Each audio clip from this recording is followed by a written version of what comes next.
The sting of the winter wind was a familiar friend, a colder companion than any wolf in the Sunstone pack. Elara's fingers, raw and red, fumbled with a snagged thread in the fishing net. The scent of wood smoke and roasting meat drifted from the communal hall, a cruel reminder of the feast she wasn't partaking in. Her stomach rumbled. It was a dull ache now. They called her empty-headed because her memories were a patchwork of fog and fleeting shadows. She hadn't known her parents. She didn't know herself. "Still struggling with those knots, Elara?" The voice, sharp as ice chips, belonged to Lyra.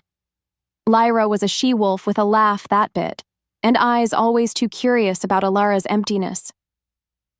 "Maybe your hands forgot how to work, just like your mind forgot everything else." Elara's jaw tightened. She kept her gaze on the rough twine.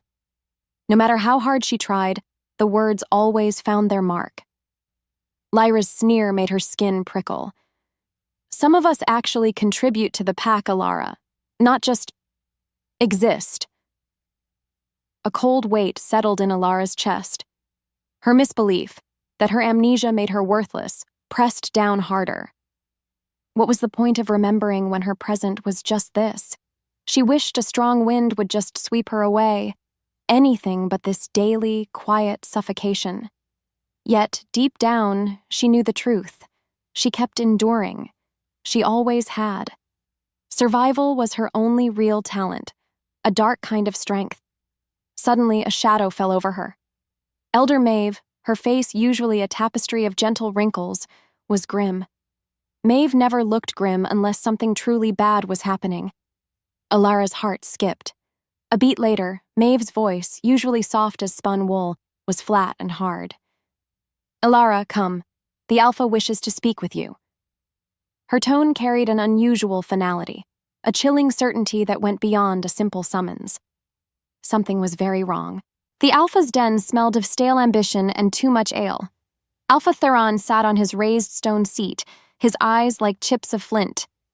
Beside him stood his beta, Garrick, a hulking wolf whose shadow seemed to swallow the flickering torchlight. Elara stood before them, feeling smaller than ever. "Elara," Alpha Theron began, his voice a low growl that vibrated in her bones. "Our pack faces, a grave challenge, an ancient debt, a blood debt." Elara's breath caught. She didn't know what scared her more, the words blood debt, or the look on Theron's face. It was the look of a wolf making a difficult but decided kill. "What kind of debt, Alpha?" she asked, her voice barely a whisper. Her primary goal was to understand, to brace herself. Garrick stepped forward, his massive frame blocking the light. "A debt to the Lycan King, girl. 5 seasons ago, our elders, your so-called kin, made a pact. They traded a promise for protection, a promise that has come due." Protection? From what? Another open loop. Elara's mind raced, trying to grasp the implications. She felt a surge of panic, a desperate need to flee. But where would she go? She had nowhere. "And I am the payment?" The words tasted like ashes on her tongue. Theron nodded, no mercy in his gaze. "You are an offering. The king requires a bride. Our pack has no suitable, unmated females of stature. But you, Elara. No family to mourn you. No ties to bind us. Your memory is a blank slate. You are easily forgotten. A clean slate, for a new beginning with the Lycan King." He made her sound like a discarded tool, not a living being. The casual dismissal cut through her shock, leaving a cold, hollow space. She knew she was an outcast, but this, to be traded like cattle, it stripped away any lingering hope of belonging. The wolves in the hall muttered, their whispers like buzzing insects. "The beast, they say he's truly gone feral."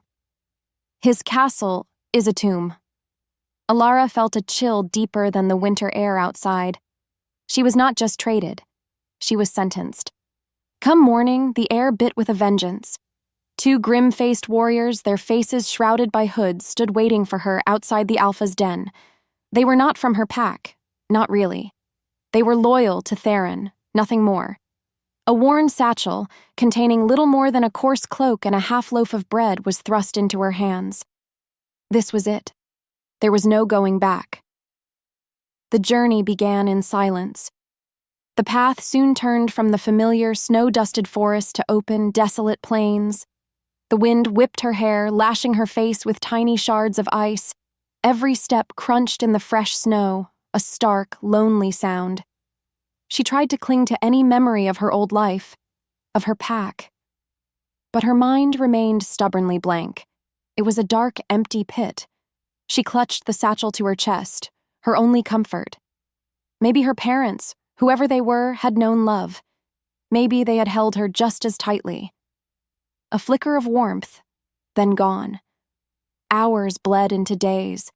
They passed crumbling stone structures, ancient ruins half buried by drifts of snow. Each one felt haunted, their silent forms casting long skeletal shadows. Elara shivered, not just from the cold, but from an unsettling sense of foreboding.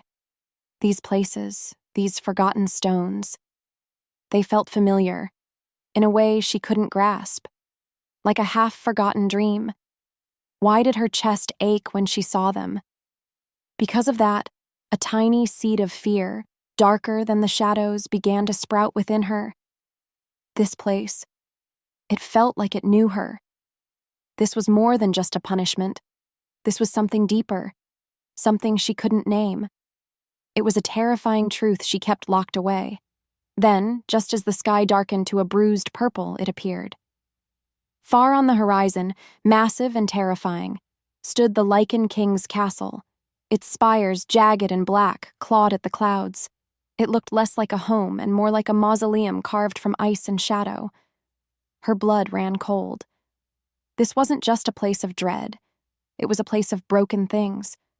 What followed was a stark realization. She wasn't just going to a king. She was going to a tomb. The heavy iron gate scraped open with a groan that seemed to tear at the cold air. It slammed shut behind Elara, its clang echoing through the vast, empty courtyard. She stood alone. The wind, a biting phantom, swirled snow around her feet. Her breath plumed in the frigid air. This castle, looming like a jagged mountain range, felt alive with a silent, ancient malevolence. Her heart hammered against her ribs, a frantic bird desperate for escape. She stepped inside, 1 foot at a time. The grand entrance hall was immense, shadowed, and colder than the outside. Tapestries, brittle with age, hung in tatters from the high walls. Dust motes danced in the sparse light filtering through grimy, arched windows. Each step on the cold stone floor sent an unsettling echo through the cavernous space. Where was the king? The question pulsed in her mind. What kind of king lived in such a ruined, desolate place? Then, a sound. It wasn't a human cough or a wolf's bark. It was a guttural rumble, deep and primal, that vibrated up from the floor. Elara froze. The air thickened. A shadow detached itself from the deeper darkness at the far end of the hall. It moved with a terrifying grace, too large, too powerful to be anything but what the whispers had warned her of. A Lycan. Not shifted, not human, but something in between. A hulking, savage beast. Its fur was matted, its claws long, and its teeth. She could see them glinting even in the gloom. This was no king. This was a monster. Its eyes, however, were the true horror. Molten gold, they burned with a raw, agonizing torment. As if pulled by a string, their eyes locked. In that moment, a flicker ignited deep within Elara. Not fear alone, but a profound, unsettling recognition. Her own body moved on instinct, stepping back, breath caught. The beast stalked her, circling slowly, a predator assessing its prey. A low grrr rose from its chest, not threatening, but filled with a sorrow so profound it echoed the mournful howl she'd heard stories of. It raised a massive paw, not to strike but to slam against a stone pillar with a resounding crack. A sound of pure, frustrated agony. Then, just like that, it turned, melting back into the shadows, leaving her alone, trembling, but miraculously alive. Her immediate goal was to find a hiding place, anything to escape this terrifying guardian. That night, sleep was a cruel joke. Elara huddled in a forgotten servant's pantry, a small space smelling faintly of dust and dried herbs. Her teeth chattered, but it wasn't just the cold. The beast's eyes haunted her. Those golden eyes. Why had they felt so familiar?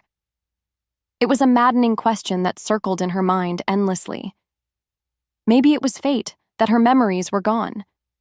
Because if she remembered something so terrible, she'd surely go mad. She explored the castle in the hours that followed, moving like a ghost through the labyrinthine halls. Each grand room was a monument to decay. Elegant tapestries hung in shreds, like old dreams. Shattered furniture lay scattered like broken bones. Claw marks, deep and savage, gouged the stone walls and scarred ancient wooden doors. These marks spoke of raw power, untamed rage. Yet, amidst the destruction, she found strange, almost human remnants. A beautifully carved wooden bird half buried under rubble, a delicate silver hair comb resting on a dust-covered window ledge. These tiny things seemed so out of place. They felt like whispers of a life, a king who had once lived here. Her stomach growled a hollow ache. She needed food, water. Her survival depended on it. She imagined fleeing, running away from the desolate castle back to her pack. But then, she remembered the sneer on Theron's face, the cold indifference of her pack. Where would she go? She was truly alone. Even so, a desperate determination sparked within her. She wouldn't just sit here and freeze. She wouldn't starve. She wouldn't surrender to despair. This wasn't her end. As the silence stretched, she imagined the beast. Was it watching her, stalking her? Or was it just as much a prisoner as she was? She didn't know what scared her more, the beast's raw power or the mournful howls that occasionally echoed through the castle, sounds of profound sorrow that seemed to carry the weight of centuries. Her chest ached with a strange mix of fear and an unexpected, unsettling sympathy. The ache pulled at something deep inside her. Her thirst was a burning in her throat, her stomach cramped with hunger. These primal needs forced Elara out of her hiding spot, pushing her past the suffocating fear. She found her way to a neglected kitchen pantry, drawn by a faint, earthy smell. Inside, she discovered a few moldy roots and a single cracked earthenware jug of brackish water. It wasn't much, but it was enough. While she cautiously ate a piece of root, she heard it again, the heavy, shuffling steps of the beast. They were close. Her breath caught. Instead of freezing, she pulled herself behind an overturned stone table, peering through a crack. The beast lumbered into the adjacent, ruined dining hall. It wasn't looking for her. It was pacing, back and forth. A trapped animal in a cage too large for it. Its head hung low. From there, it moved to a dusty, faded tapestry hanging on the wall, sniffing at it, a low whimper escaping its throat. It was not just a monster. It was tormented. A new goal formed in Elara's mind. She had to understand. She had to learn. She wouldn't be a victim. She would be an observer. Because of that, a tiny spark of courage, fragile but real, flickered within her. This beast, so terrifying, was also clearly suffering. Maybe she could figure it out. How could she survive if she didn't try to understand her jailer? She saw the deep, festering wound on its flank, dark and swollen. It looked painful. Not only that, but it looked infected. As the silence roared, a strange idea took root.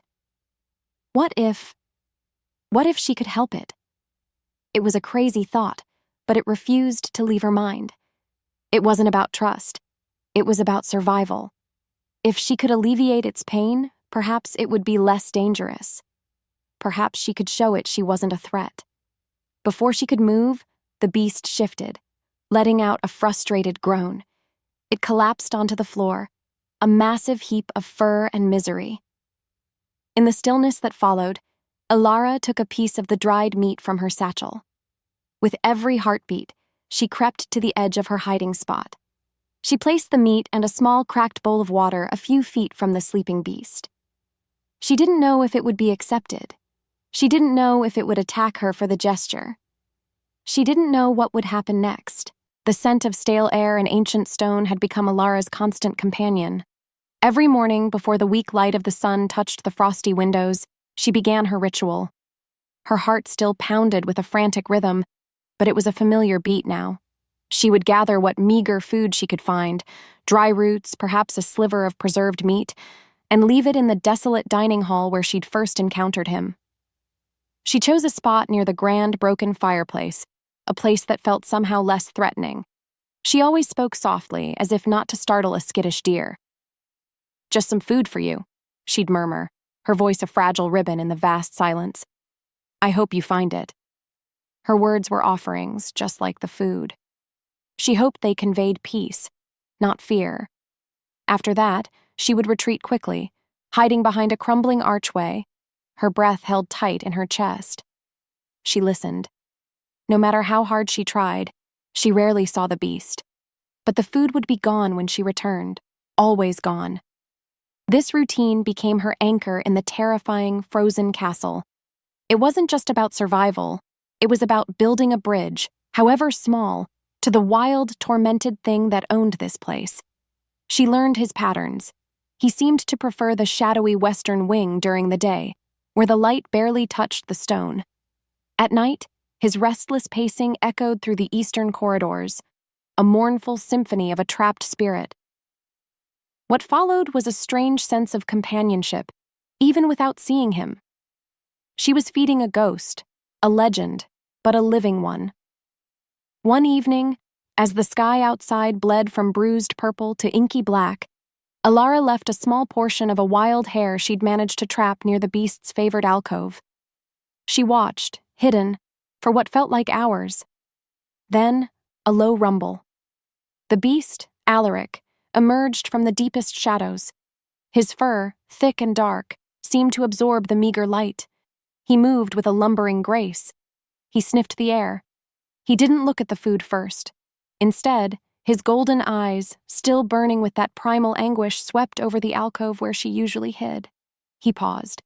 He dipped his head, tore at the meat, and then... He carefully pushed the empty bowl back with his nose, nudging it forward a few inches. A deliberate act. A response. Elara's breath hitched. Her heart skipped. The silence roared around her. It was a terrifying grace. The carefully returned bowl sent a shiver down Elara's spine. It wasn't just a sign of acceptance, it felt like a silent acknowledgement. This beast, it wasn't mindless. That meant there was hope. Truth be told, this realization scared her almost as much as the beast's initial ferocity. What if he was just playing with her? Still, she kept talking to him, soft words whispered into the echoing halls. She spoke of the mundane, the biting cold, the crumbling tapestries, the loneliness that felt like a second skin. She even talked about her lost memories. "I don't remember who I was," she murmured one afternoon, her voice thick with old sorrow. "It's like a piece of me is just... gone." One day, while exploring a ruined library, she accidentally knocked over a stack of brittle, forgotten scrolls. The crash echoed like thunder in the quiet hall. Her heart leaped to her throat. She froze, expecting the beast's immediate wrath. Moments later, a shadow fell across the doorway. Alaric. He stood there, immense and still, his golden eyes fixed on her. He didn't growl. He didn't lunge. He simply watched. His chest heaved with slow, deliberate breaths. Then a low hump sound, almost a sigh, rumbled from his throat. Just like that, he turned and melted back into the shadows. Elara slowly let out the breath she didn't realize she'd been holding. He hadn't attacked. He had observed. This was a monumental shift. It confirmed her growing suspicion. He wasn't purely feral. There was something else, something hidden deep inside. As a result, her fear began to intertwine with a profound curiosity. She didn't know what it meant, but it was a glimmer. That night, she found a small, intricately carved wooden bird near where she'd left his food. Its feathers were detailed, its eyes tiny, polished stones. It was clearly old, a relic from the castle's past. Had the beast placed it there? For her? A shiver, not of fear but of wonder, went through her. This gift, this small, beautiful thing, was a silent answer to her whispered words. It was a language without words. Elara clutched the bird, its smooth wood warm in her palm. The simple act melted a piece of the icy wall around her heart. It was a tangible sign that her efforts were being seen, perhaps even understood. What did this mean? Driven by the discovery of the wooden bird, a new hope blossomed within Elara, fragile as a winter flower. She decided to explore a section of the castle map she'd found in the library, a faded drawing of what looked like a courtyard. Soon after, she stumbled upon it, a hidden, overgrown garden nestled within tall, crumbling stone walls. Despite the perpetual winter outside, pockets of resilient evergreens and hardy, dormant roses clung to life here, protected by the castle's ruined embrace. The air in this courtyard felt different, less frigid, almost hopeful. It was still winter, but she saw the promise of spring. She began to spend her afternoons there, clearing debris, tending to the hardy plants, coaxing life from the frozen ground. The simple act of pulling weeds was a meditation, a small victory against the overwhelming desolation. One crisp afternoon, as she hummed a tune she faintly recalled from her forgotten past, a lullaby perhaps, she felt it, a presence, not a threat, not exactly, but a heavy, watching stillness. She didn't turn around right away. Her pulse raced. As if summoned, Alaric emerged. He stepped out from behind a snow-laden evergreen into the soft, muted light of the courtyard. He stood there, immense and shadowed, his golden eyes fixed on her. He didn't approach. He didn't retreat. He just watched, his massive chest rising and falling with slow, rhythmic breaths. Elara cautiously continued her work, humming the lullaby a little louder. She didn't look at him directly. "It's a beautiful garden, isn't it?" she murmured, pulling a persistent weed. "Even with winter, there's so much life here."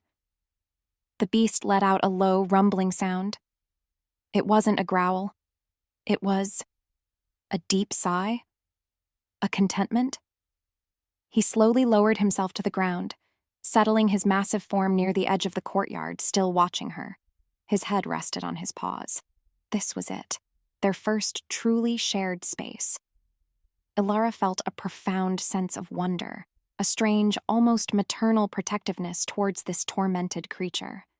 She saw his vulnerability, not just his savagery. What's worse, she felt a powerful, undeniable connection, something that resonated with the forgotten pieces of her own soul. As the wind shifted, carrying the scent of pine and damp earth, Alaric let out a soft, almost mournful whine, a sound that resonated deep within her. It was a pull she couldn't explain. He was still a monster, but she felt drawn to his brokenness. This was no longer just about survival. It was about something far more profound. The wooden bird, a tiny, carved whisper of forgotten beauty, rested in Elara's palm. It gave her courage. She wanted to help him. She couldn't just watch him suffer.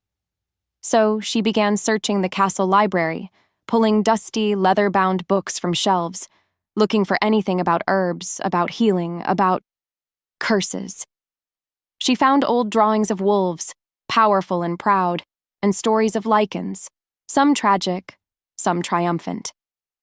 Her own memory was a gaping hole, but these old tales felt like echoes, stirring something deep within her. After that, she found a book detailing ancient remedies. One plant, a small leafy green called moon petal, caught her eye. It promised to soothe deep wounds and calm fevered spirits. She knew where to find it. She'd seen similar plants in the hidden garden. With every heartbeat, her resolve grew stronger. She found the moon petal, its delicate leaves frosted but alive. Clutching them, she approached Alaric's lair, a dark alcove where he often rested. He was there, a massive, slumped shadow, his breaths ragged. The wound on his flank looked worse, a raw, angry red. Elara's stomach churned, but she pushed her fear down. She had to try. She knelt slowly. "It's for the pain," she murmured, her voice soft as snow. "Please, let me help." She didn't know what scared her more, his pain or his potential reaction. She reached out, her fingers trembling as they brushed his matted fur. It was coarse, surprisingly warm. A low growl rumbled in his chest, a warning. But it wasn't aggressive. It was a sound of agony. As she began to apply the cool, crushed leaves to the wound, Alaric's body tensed. Without warning, he let out a guttural shriek, a sound of pure, unadulterated torment. He thrashed, his massive head throwing back, not at her, but at the ceiling. His golden eyes, usually so wild, were suddenly filled with tears glistening in the faint light. In that moment, she saw it. A human expression of agony, clear as day, etched onto a beast's face. He was in so much pain. He was suffering. He collapsed then, whimpering, his massive body trembling. Elara stared, her own heart aching. He wasn't just a beast. He was a king trapped inside one. That's why his torment was so profound. It was a human soul caged in a monstrous body. Her resolve hardened. She would help him. She had to. After Alaric's tormented outburst, Elara spent the next few days with a fierce new determination. She continued applying the moon petal, more confident now, because she understood his pain. The plant worked. The wound slowly began to heal, a thin scab forming over the angry red. With every step she took, her hope grew. He seemed calmer now, too. He no longer thrashed in his sleep. His breathing was smoother. One afternoon, she found him sleeping soundly in a sunbeam that pierced a broken window in the dining hall. The air thickened. His fur looked softer in the faint light. She knelt beside him, moon petal in hand. She began to gently stroke his head, her fingers tracing the thick fur around his ears. His breathing hitched. He didn't wake, but a low, rumbling purr, surprisingly soft and deep, vibrated through his chest. It was a sound of pure contentment. Her touch was so gentle, so warm. A powerful, almost electric jolt passed between them. In the span of a breath, Elara's mind was flooded, not with a full memory, but a flash, vivid and startling. She saw a man's face, strong, kind, laughter lines crinkling around those same molten gold eyes. His lips moved, speaking a name she couldn't quite hear, but she felt it. A whisper. Alaric. The beast, still purring, nudged her hand with his nose. He leaned into her touch, his massive body relaxing completely against hers. Desire, raw and untamed, pooled low in her belly. She felt it, clear as day. This connection wasn't just about taming a beast. It was about something ancient, something powerful. Suddenly, a harsh, blaring sound ripped through the quiet castle. A horn. Not the mournful howl of a lone wolf, but a structured, powerful blast, followed by another. And another. Outside, beyond the castle walls, she saw movement. Shadows danced between them. Tiny figures on horseback, their banners snapping in the wind. A shiver of dread went through Elara. This wasn't a rescue. This was an invasion. Caius. The name whispered from her pack returned to her. He was here. Her heart skipped. Her world tilted.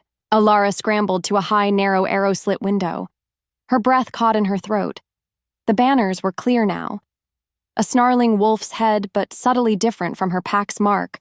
More aggressive, almost predatory. It was indeed Caius's sigil. And there were so many of them. More than she'd ever seen her old pack muster. They rode with a relentless, brutal efficiency, cutting a dark line across the pristine, snow-covered landscape. Caius, she knew, was the new Alpha. The one who had risen to power after the previous king, her intended husband, had vanished. Another open loop. Was he the reason the Lycan King had become a beast? The air thickened with the scent of fear and a bitter metallic tang. Beside her, Alaric, who had woken with the first horn blast, was no longer purring. A growl rose in his throat, low and vibrating, a rumble of ancient warning. His golden eyes, minutes before filled with tenderness, now blazed with a savage ferocity Elara hadn't seen since her arrival. He positioned his massive body between her and the window, a silent, powerful shield. He was protecting her. It wasn't just instinct. It was him. Caius, Elara whispered, the name a bitter taste in her mouth. She could almost hear his sneering voice, the one that had dismissed her so easily. He would see her as a pawn, a nothing. But now she was something more. She was connected to this beast, this king. This terrifying truth was both a burden and a strange source of power. Maybe it was fate that she, the forgotten one, would face the usurper. The rhythmic thud of hooves grew louder, closer. Caius's wolves were fast. They were here. Their intention was clear. Not only that, but she could hear shouted orders, harsh and guttural, even from this distance. They weren't coming for peace. They were coming for conquest. And she and Alaric were in the way. Her immediate goal shifted from tending to the beast to preparing for battle. The stakes were no longer just her survival, but Alaric's very existence. She had to fight. She had to defend this broken king, because he was now a part of her story. As if the world narrowed, Elara's gaze hardened. This desolate castle, once her prison, was now their fortress. The shouts of Caius's approaching pack tore through the frigid air like jagged claws. Elara's heart hammered, but it wasn't just fear now. A different kind of fire bloomed beneath her skin. She wasn't an outcast anymore. She was the one protecting the tormented king. His golden eyes, filled with protective rage, had sparked something powerful inside her. Alaric. The name echoed in her mind, a quiet strength. Her immediate goal was to defend the castle, to buy them time. She had to use every secret passage, every forgotten nook. Quickly, she moved through the vast, cold halls, guiding Alaric with urgent whispers. "This way," she urged, tugging at a piece of tattered tapestry that hid a narrow, winding staircase. Her hands, once fumbling with nets, now moved with a purpose she'd never known. Alaric, despite his beastly form, seemed to understand. He followed, his immense body squeezing through passages no normal wolf could navigate. He moved like a shadow, surprisingly agile. This was the strength of a true Lycan, even one cursed. They barricaded rusted iron grates, pushed heavy stone statues in front of strategic doorways. Each thud of stone echoed her resolve. She remembered dusty old diagrams from the library, maps of the castle's defenses. She used them now, her mind clear, sharper than ever before. She pointed to blind spots in the battlements. She showed him where loose stones could be dislodged. She wasn't just surviving anymore. She was fighting. She was leading. Because of that, a surge of power, unfamiliar yet exhilarating, coursed through her veins. She was reclaiming herself. Meanwhile, the sounds of battle grew louder. The first of Caius's wolves were at the outer gate, their growls a hungry chorus.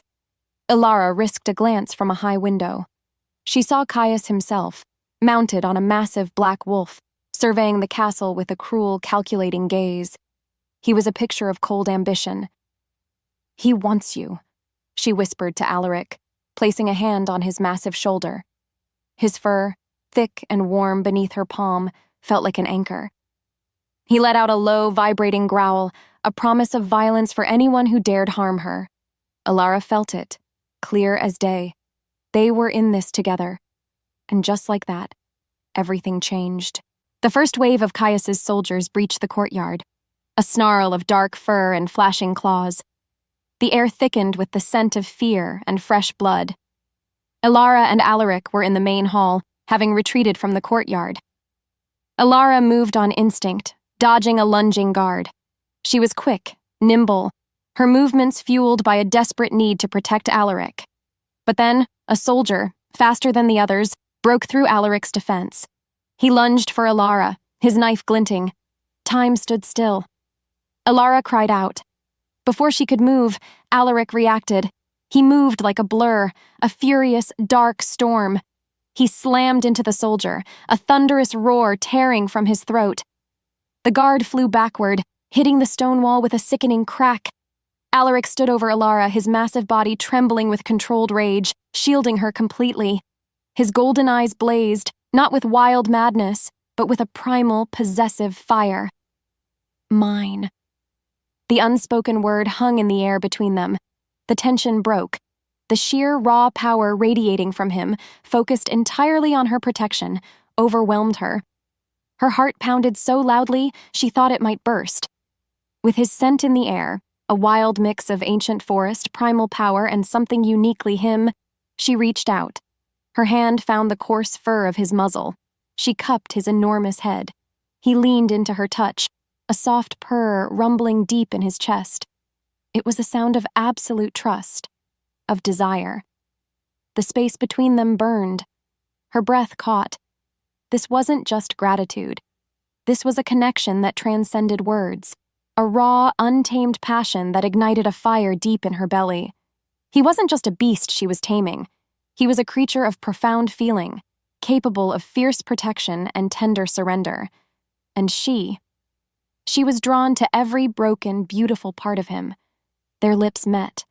It was clumsy, desperate, tasting of fear and something far older than memory. It was primal. It was profound. It was the ghost of a love she couldn't recall, blazing to life. The soft sounds of their ragged breathing filled the air in the quiet that followed. Their desperate kiss, a raw testament to their growing bond, left Elara shaken. But the quiet was short-lived. Caius, it seemed, was growing impatient. His voice boomed through the castle, amplified by magic or some cruel Lycan trick. Elara, surrender now. Give yourself to your true king. That thing cannot protect you. He is broken, just like your mind.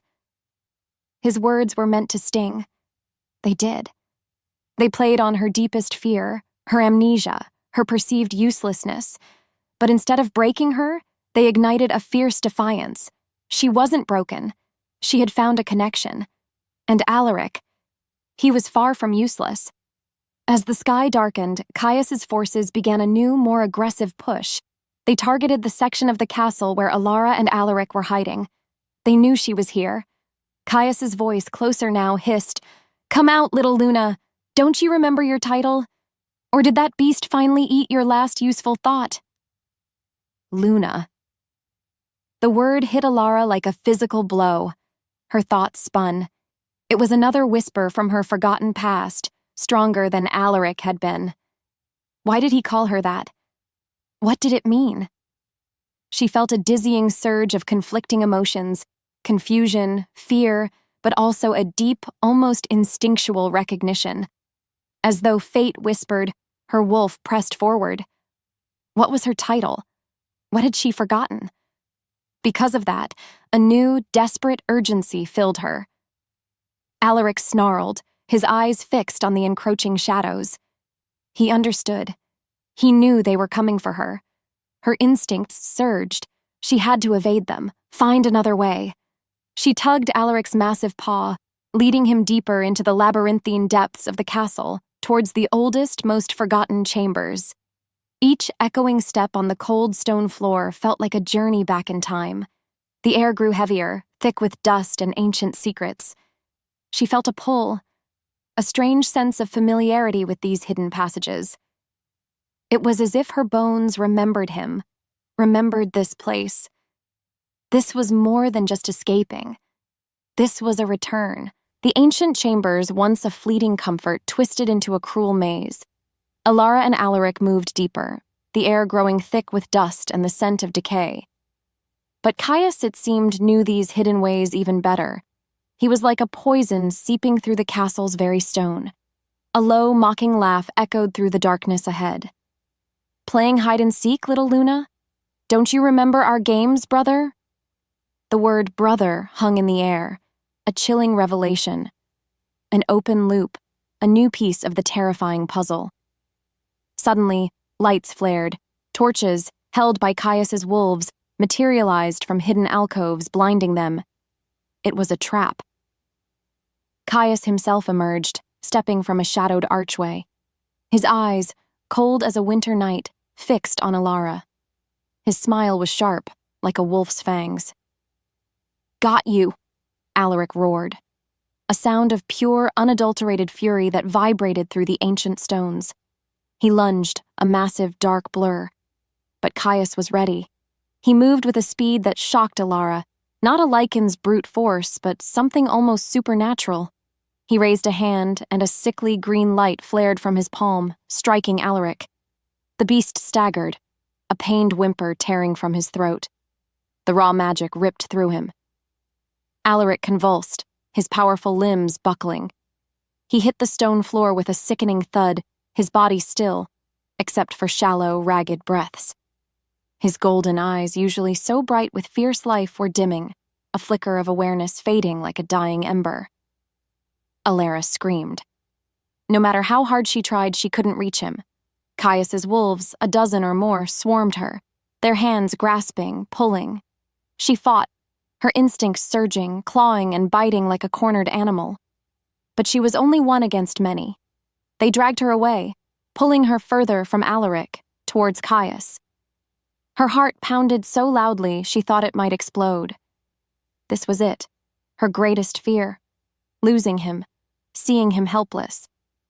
It was a major setback. Caius stood over Elara, his boot pressing lightly on her pinned arm. His face, once handsome, was now twisted with triumph and a chilling cruelty. He was no older than Alaric, yet his eyes held an ancient, malevolent gleam. Alaric lay unmoving just yards away, a broken giant. Elara's breath hitched. She fought against the restraints, her muscles screaming. "Such a pretty little fool," Caius purred, his voice slick as oil. "You almost had him. Almost brought him back." He knelt, his eyes locking onto hers. "But not quite. Because you couldn't remember, could you? You couldn't remember what truly binds him. What truly breaks him." He paused, letting the words sink in. He wanted her to feel the weight of his power, the despair of her own ignorance. "You weren't just his mate, Elara," he continued, his voice dropping to a conspiratorial whisper, meant for her ears alone. "You were his wife, his queen, before I took it all away." A cold, hard knot formed in Elara's stomach. The truth unraveled. She saw flashes, not full memories, but fleeting images, a sunlit clearing, the warmth of a hand in hers, a promise whispered under a crescent moon. Her chest ached. You did this?" she choked out, tears blurring her vision. Rage, hot and blinding, flared through her. He had stolen her life. He had stolen their life. He had stolen her very self. And he wanted her to feel that pain. "Oh, yes." He leaned closer, his scent cloying, triumphant. "The attack, the curse, and your pretty little mind. Wiped clean. A blank slate. So much easier to steal a throne when its Luna doesn't even remember she is a Luna." He laughed, a short, sharp bark of triumph. "Now watch as your beast dies, and you will be mine." He stood, gesturing to his soldiers. "Finish it! End the beast!" Elara screamed, a guttural sound of raw despair. She writhed against her captors, her pleas dying in her throat. Her goal was to save Alaric, but she was powerless. Her memories were returning, but it was too late. This was her lowest point. Caius's men, grim-faced, approached Alaric. Their blades glinted in the torchlight. Elara's heart hammered against her ribs, a frantic drumbeat of terror. She couldn't look away. Every breath was a choked sob. The revelation of her forgotten marriage, her stolen past. It was overwhelming, a tidal wave of grief and betrayal that threatened to drown her. Her head spun. She felt utterly broken, consumed by this devastating truth. She was his queen, and she had forgotten him. She had lost 5 years. 5 years of his suffering, 5 years of her own emptiness. And now, he would die. Just as the first soldier raised his blade, Alaric let out a roar. Not the tormented beast growl from before, but a sound of pure, desperate defiance. A sound of agony. It was a guttural, primal scream that shook the very foundations of the castle. "Alaric!" Elara's mind screamed his name, the name from her fleeting memory, now anchoring itself in her rediscovered consciousness. The roar wasn't just sound, it was a wave of pure magic, a surge of Alaric's fading power. It smashed against Elara, and her mind exploded. The fragments of memory, the whispers, the fleeting images, they crashed together, shattering the walls around her forgotten past. She saw it all. Their wedding, a joyous blur of white and green, his strong, kind smile, her hand in his, their first dance, the scent of pine and his unique warmth. Then, the attack. Caius's cruel smile, the flash of dark magic, Alaric's scream as he transformed, her own mind shattering into a million pieces. She collapsed, overwhelmed by the vivid, painful return of her past. Tears streamed down her face, a mix of rediscovering profound love and reliving devastating trauma. She was still bound. Alaric was still a beast, barely breathing. Caius stood victorious. The goal seemed impossible. Her body trembled, racked by sobs. In the quiet that followed, Elara lay in the dust, her world a whirlwind of remembered joy and rediscovered pain. She had found her memories, but it felt like she had lost everything else. The man she loved, the life she had, was slipping away. The world spun, a kaleidoscope of agonizing memories and raw, burning love. Elara lay on the cold stone floor, the taste of dust and tears in her mouth. Caius's cruel laughter echoed around her, but it faded, drowned out by the thunder of her own returning past. She saw Alaric's kind smile, the warmth of his hand in hers, the solemn vows exchanged under a sky dusted with stars. She remembered the day she became his queen, not just his mate. It wasn't a dream. It was real. Then, the horror, Caius's betrayal, the flash of dark magic, Alaric's primal scream as the curse took hold, twisting his magnificent form, and her own mind, shattering into a million pieces, leaving her adrift and forgotten. The pain was unbearable, a fresh wound carved into her soul. Yet, amidst the agony, a fierce, burning resolve ignited. She wasn't weak. Her amnesia hadn't made her useless. It had been a weapon used against her. She understood it all now. She looked at Alaric, still a broken beast on the floor, his breaths shallow. Caius stood over him, a triumphant sneer twisting his lips. He was about to deliver the final blow. No matter how hard she tried, she couldn't break free from her bonds. But then a thought clear as crystal cut through her despair. Her voice, filled with love and memory, was the anchor. It was the only thing that could reach him, because their bond wasn't just physical, it was soul-deep. She felt it, clear as day. A surge of power, unfamiliar yet exhilarating, coursed through her veins. This wasn't just a revelation, it was a profound truth. She was Luna Elara, Alaric's queen, and her love was the key. She would not let Caius win. She would fight, not with claws and teeth, but with the full force of her remembered past, her unbreakable bond. Her heart pounded, a battle drum for the storm to come. Caius was a shadow looming over Alaric, his hand poised to strike. But then Elara's voice, though still rough with tears, cut through the air, clear and strong. "Alaric!" she cried, his true name ringing out like a bell. It had been years since it was spoken in this castle. "My king, remember me." Caius froze, his head snapping towards her, his eyes narrowing. "Silence, you fool," he snarled, taking a step towards her. His loyalists moved to silence her, but Elara ignored them, her gaze fixed on the broken beast. She needed to reach him, because her very soul depended on it. "Do you remember the star-kissed grove?" she pleaded, her voice trembling yet resolute. She poured every ounce of her rediscovered love into her words. "Our vows, Alaric, under the twin moons, the silver threads we wove into our fur. You promised me forever." Alaric's beastly form began to convulse, a low, guttural moan ripping from his throat. It was a sound of immense struggle, a battle raging within him. The curse was fighting back, But Elara didn't stop. "The carved bird you gave me," she cried, remembering the small wooden token. "You said it was a symbol of my freedom, my spirit. You said I was your sky, Alaric." Caius roared, a sound of pure fury. He lunged for her, abandoning Alaric for a moment, desperate to silence her. He knew the power of those memories. He knew what she was doing. He knew what she remembered. "Silence her! Now!" he shrieked at his men. But his movements were too slow. Elara felt it, clear as day, the tremor through the floor, the deep thrumming in the air. As if summoned, the very castle seemed to hum with ancient power. Alaric's struggle intensified. He was fighting. He was hearing her. Caius's loyalists, grim-faced and brutish, surged towards Elara, but she met their gaze, no longer the terrified outcast. Her voice, though strained from crying out Alaric's name, was steady. "You serve a false king," she declared, her voice ringing with rediscovered authority. "He stole this throne. He cursed your true king." Her words were not just defiance, they were a strategic move, meant to sow doubt among Caius's forces, to break their unity. A few of the wolves hesitated, their eyes flickering with uncertainty.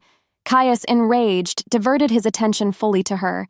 He was a master of manipulation, and her challenge to his authority was unbearable. "She lies!" he shrieked. "She's mad with her broken mind." He lunged, a flash of teeth and claws, intending to tear her down himself. But Elara was ready. Her body moved on instinct, dodging his furious swipe.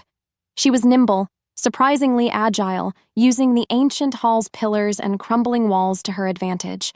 She wasn't fighting like a warrior, she was fighting like a strategist, using her environment, using her wits. She pulled a loose section of a tattered tapestry, sending it billowing into Caius's path, momentarily blinding him. This bought Alaric crucial seconds. Meanwhile, Alaric's struggles intensified. His massive beastly form writhed, a whirlwind of dark fur and tormented muscle. The ground trembled. A strange, shimmering light, sickly green and vibrant gold, pulsed around him as the curse battled against the returning king. Elara heard the snapping of bone, the tearing of muscle, but it wasn't a sound of agony. It was a sound of change. It was the sound of rebirth. "Fight it, Alaric!" she screamed, her voice hoarse, tears streaming down her face. But these were tears of hope. "Come back to me. Come back to your queen." The air crackled with raw magic, a powerful energy that hummed around them. Caius, recovering, let out a frustrated snarl, realizing his prey was slipping away. He lunged at Elara again, his eyes burning with desperate fury, knowing this was his last chance. But then a blinding flash of golden light erupted from Alaric's struggling form, momentarily engulfing the entire hall. The climax was here. A blinding flash of golden light erupted from Alaric, pushing back the shadows, pushing back Caius's snarling form. The air crackled. The ancient castle groaned. Elara shielded her eyes, her heart aching with a desperate hope. When the light faded, the beast was gone. In its place stood a man, tall, powerful, and utterly magnificent. His hair, dark as midnight, framed a face etched with the pain of 5 years, but his golden eyes, those familiar, soul-deep golden eyes, were clear, intelligent, and filled with a fierce, unwavering love for her. "Elara," he rasped, his voice raw but unmistakably human. His true name, a precious secret, hung in the air. Just like that, he reached out, his hand, no longer a claw, breaking her bonds with a single sharp snap. Freedom. A profound tremor went through her. Caius screamed, a sound of pure, desperate rage. "No, you cannot!" I cursed him. He lunged for Alaric, his own body shifting, a corrupted, weaker Lycan form. But Alaric met him. The fight was brutal, a whirlwind of muscle and fury. Alaric fought with the coiled power of a king denied, 5 years of torment fueling every blow. Elara watched, no longer helpless. She saw the rage in Alaric's eyes, but also a chilling, focused precision. This was the true Lycan King. As they clashed, Elara remembered something from her past, a hidden weakness, a secret about Caius's dark magic gleaned from a forgotten conversation. She cried out, "His left side, Alaric! His power source!" It was a gamble. It was a memory. But Alaric heard her. He used her words. He feigned a strike to Caius's right, then twisted, slamming his fist into Caius's left flank. A shriek of agony ripped from Caius. His corrupted form flickered, then collapsed. His borrowed power, stolen and twisted, withered away. Alaric stood over him, victorious, breathing heavily, but undeniably himself. The central conflict was resolved. The sudden silence in the great hall was deafening.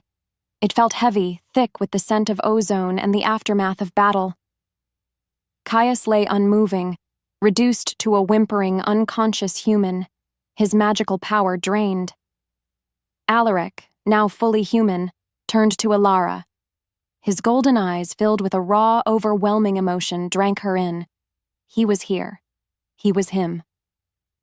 "My Luna," he murmured, his voice hoarse with emotion, and pulled her into his arms. The embrace was fierce, desperate, full of years of unspoken longing.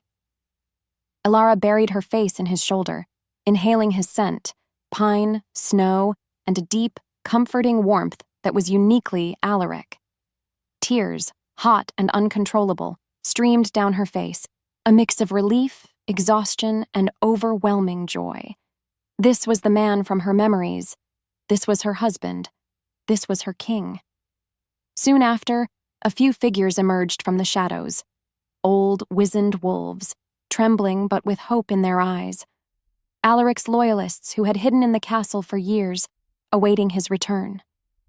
They recognized him instantly. They knelt, tears flowing freely. "My king," they whispered, their voices hoarse with reverence. Alaric nodded, his gaze unwavering, acknowledging their loyalty. "Secure Caius," he commanded, his voice firm, the sound of a true leader. "He will answer for his treachery." Then he turned back to Elara, his hand gently tracing her cheek. "We have much to discuss, my love. 5 years. They were stolen from us." Elara leaned into his touch. She knew it would be a long road, filled with difficult conversations and painful truths. But now, they would face it together. Months later, the Lycan King's castle was no longer a desolate tomb. Workmen bustled through the halls, repairing shattered walls, replacing brittle tapestries, and rekindling ancient hearths. The air hummed with activity, with the scent of fresh mortar and blooming life. It wasn't merely a restoration of stone, it was a rebirth of spirit. Elara stood beside Alaric in the newly grand throne room. Sunlight streamed through sparkling, clean windows, illuminating the intricate carvings on their shared throne. She no longer wore the rough clothes of an outcast. Instead, she wore simple, elegant gowns, gifts from the newly arrived wolves eager to serve their true queen. Her memories, once a fractured puzzle, were now whole, a rich tapestry of love and loss. She was Elara, Luna of the Lycans, and her past, once a source of shame, was now her strength. She understood that, because it showed her everything she had overcome.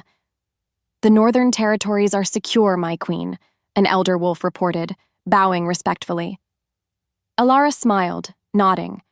Her empathy, once only for Alaric, now extended to her entire pack. She offered counsel, gentle yet firm, her wisdom a calm counterpoint to Alaric's fiery passion. They were a formidable pair. Their reign was not built on fear, but on a love that had defied death, memory loss, and unimaginable betrayal. It was a legend whispered among all the Lycan packs. Alaric, now fully the king he was meant to be, often found her in the restored garden. He would watch her tend the moon petal, the plant that had first soothed his torment. He'd pull her close, burying his face in her hair. "My Luna," he'd murmur, the words a blessing. Epilogue. Years melted into decades. The Lycan King and his forgotten Luna became more than just rulers. They became a cornerstone of Lycan history. Their castle, vibrant and thriving, stood as a beacon of enduring love. Their children, strong and bright-eyed, played in the very halls where their father had once roamed as a beast and their mother had clung to fading hope. They were told the tale of the ultimate betrayal, of memory lost, and of a love so profound it broke a curse. Elara, now with silver threads woven into her own dark hair, often sat by the fire, watching Alaric. He was still her king, still her mate, still the man whose eyes held the entire universe for her. She would sometimes think of the young, scared outcast who arrived at that desolate castle. She remembered the terrifying truth she'd kept locked away, that she knew the beast. She often wondered how she could have been so blind to the love story written in her own forgotten heart, the love story that had, in the end, saved them both. Their bond was not just love. It was a profound connection that had reshaped their world, becoming a legend whispered through generations,